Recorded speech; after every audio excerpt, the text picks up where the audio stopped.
नमः शिवाभ्यां नवयौवनाभ्यां परस्पराश्लिष्टवपुर्धराभ्यां नागेन्द्रकन्या वृषकेतनाभ्यां नमो नमः शङ्करपार्वतीभ्यां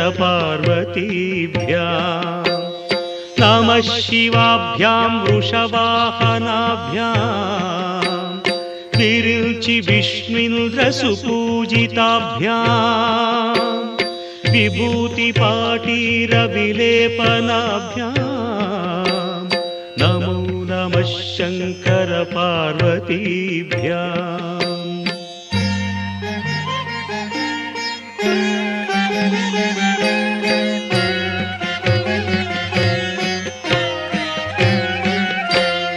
अनघं जनकं जगतां प्रथमं वरदं करशूलधरं सुलभं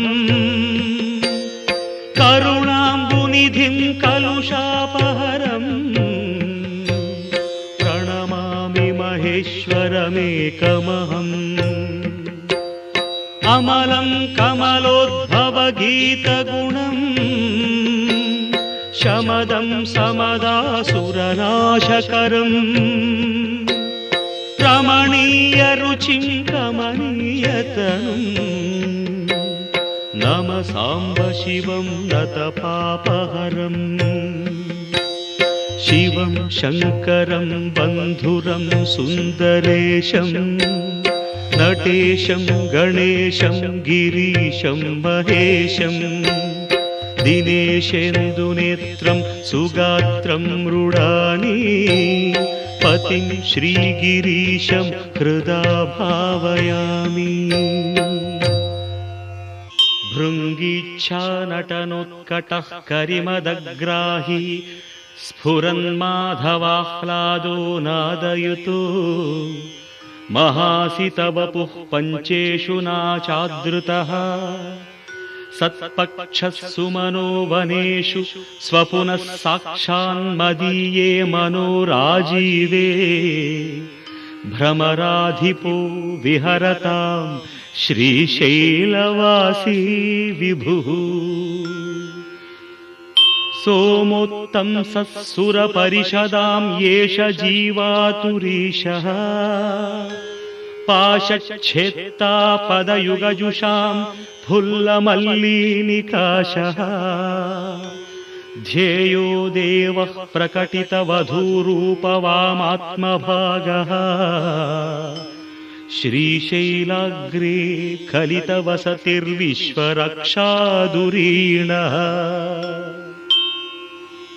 येणं पाणौ शिरसि तरुणोल्लासमेणाङ्कखण्डम् पार्श्वे वामे वपुषि तरुणीं दृक्षुकारुण्यलीला भूतिं फाले स्मितमपि मुखे गाङ्गमम्भः कपर्दे बिभ्रत्प्रेम्णा भुवनमखिलं श्रीगिरीशः सपायात्। श्रीशैले स्वर्णशृङ्गे मणिगणरचिते कल्पवृक्षाणि शीते स्फीते सौवर्णरत्नस्फुरितनवगृहे दिव्यपीठे शुभार्हे आसीनः सोमचूडः सकरुणनयनः साङ्गनस्मेरवक्त्रः शम्भुः श्रीभ्रामरीशः प्रकटितविभवो देवता सार्वभौमः या योगिवृन्दहृदयाम्बुजराजहंसी मन्दस्मितास्तुतमुखी मधुकैटभग्नी विघ्नान्धकारतटभेदपटीयसी सा मूर्तिः करोतु कुतुकं भ्रमराम्बिकायाः। कस्तूरीतिलकाञ्चितेन्दुविलसत् प्रोद्भासि फालस्थली कर्पूरद्रवमिश्रचूर्णकपुरामोदोल्लसद्वीटिका लोलापाङ्गतरङ्गितैरधिकृपासारैर्सदानन्दिनी श्रीशैलस्थलवासिनी भगवतीं श्रीमातरं भावये। राजन्मत्तमराळमन्दगमनां राजीवभद्रेक्षणां राजीवप्रभवादिदेवमकुटै राजत्पदाम्भोरुहां राजीवायतपत्रमण्डितकुचां राजाधिराजेश्वरी श्रीशैलस्थलवासिनी भगवती श्रीमातरं भावये। श्रीनाथादृतपालितत्रिभुवनां श्रीचक्रसञ्चारिणी गानासक्तमनोज्ञयौवनलसद्गन्धर्वकन्यादृताम् दीनानामतिवेलभाग्यजननीं दिव्याम्बरालङ्कृताम् श्रीशैलस्थलवासिनी भगवती श्रीमातरं भावये। उभौ दर्वीकुम्भौ मणिकनकसम्भावितगुणौ दधानापाणिभ्याम् अमृतरसमृष्टान्नकलितौ कडाढ्य कल्याणि कलितसदन श्रीगिरिशिरसि असौ भ्रामर्यम्बा रचयतु मदिष्टार्थविभवम्। ओङ्कारबिन्दु संयुक्तं नित्यं ध्यायन्ति योगिनः कामदं मोक्षदं तस्मादोङ्काराय नमो नमः। ओङ्कारबिन्दु संयुक्तं नित्यं ध्यायन्ति योगिनः कामदं मोक्षदं तस्मादोङ्काराय नमो नमः। ओङ्काराय नमो नमः।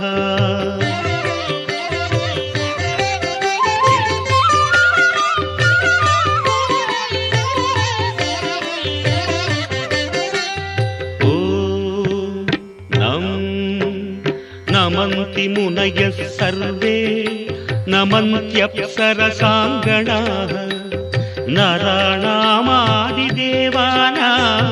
नकाराय नमो नमः। नकाराय नमो नमः। ॐ मं महत्तत्त्वं महादेवप्रियं ज्ञानप्रदं परम् महापापहरं तस्मात् मकाराय नमो नमः। मकाराय नमो नमः। ॐ शिवं शान्तं शिवाकारं शिवानुग्रहकारणं महापापहरं तस्मात् शिकाराय नमो नमः। शिकाराय नमो नमः।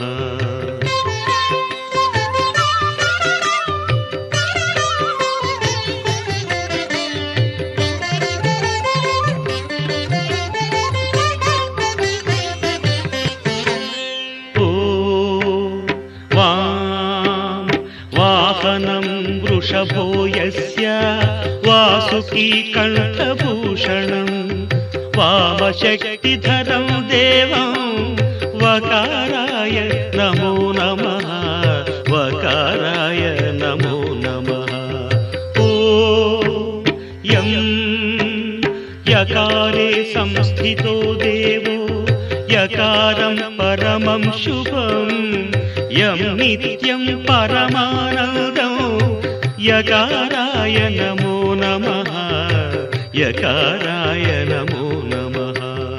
ॐ यः क्षीराम्बुधिमन्थनोद्भवमहाहालाहलं भीकरं दृष्ट्वा तत्र पलायिता सुरगणा नारायणादीन् तदा नारायणादीन्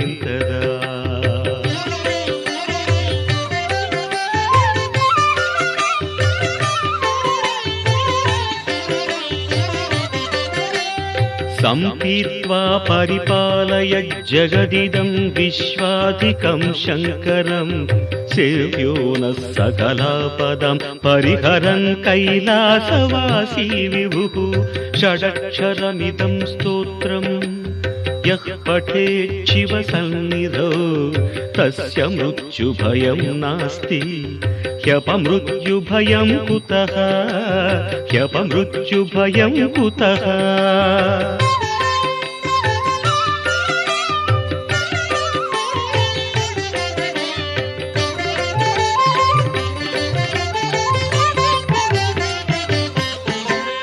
यत्कृत्यं तन्न कृतं यदकृत्यं कृत्यवत्तदाचरितम् उभयो प्रायश्चित्तं शिव तव नामाक्षरद्वयोच्चरितं तव नामाक्षरद्वयोच्चरितं शिव शिवेति शिवेति शिवेति वा भव भवेति भवेति भवेति वा हर हरेति हरेति हरेति वा भज नमः शिवमेव निरन्तरं भज नमः शिवमेव निरन्तरम्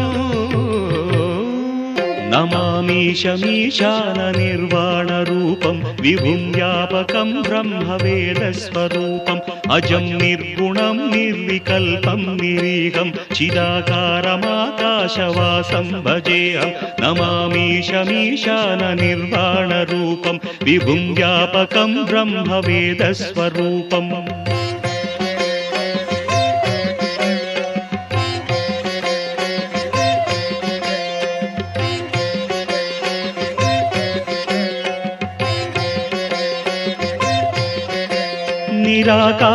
निराकारमोङ्कारमूलं तुरीयं गिराज्ञानगोतीतमीशं गिरीशं कराळं महाकालकालं कृपालं गुणागार संसारसारं नतोऽहम्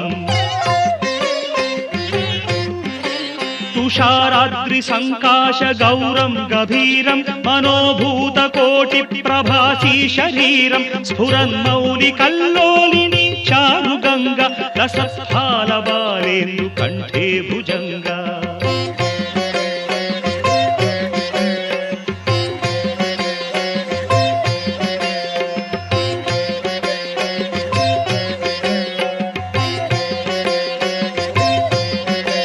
चलत्कुन्दलं शुभ्रनेत्रं विशालं प्रसन्नाननं नीलकण्ठं दयालं मृगाधीशचर्माम्बरं मुण्डमालं प्रियं शङ्करं सर्वनाथं भजामि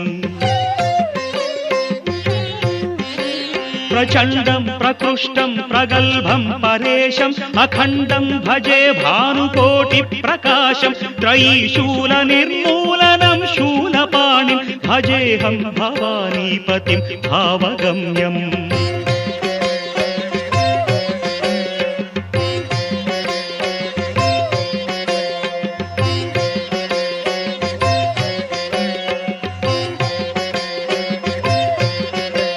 कलातीत कल्याण कल्पान्तकारी सदा सज्जनानन्ददाता पुरारी चिदानन्द सन्दोह मोहापहारी प्रसीद प्रसीद प्रभो मन्मधारी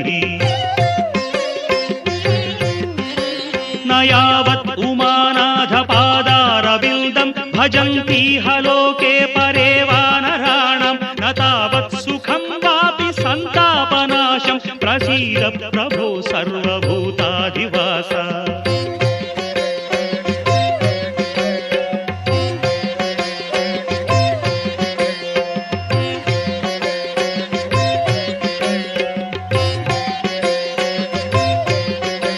न जानामि योगं जपं नैव पूजां नतोऽहं सदा सर्वदा देव तुभ्यं जराजन्म दुःखौघतातप्यमानं प्रभो पाहि शापान्नमामीश शम्भो रुद्राष्टकमिदं प्रोक्तं विप्रेण हरतुष्टये ये पठन्ति नरा भक्त्या तेषां शम्भुः प्रसीदति।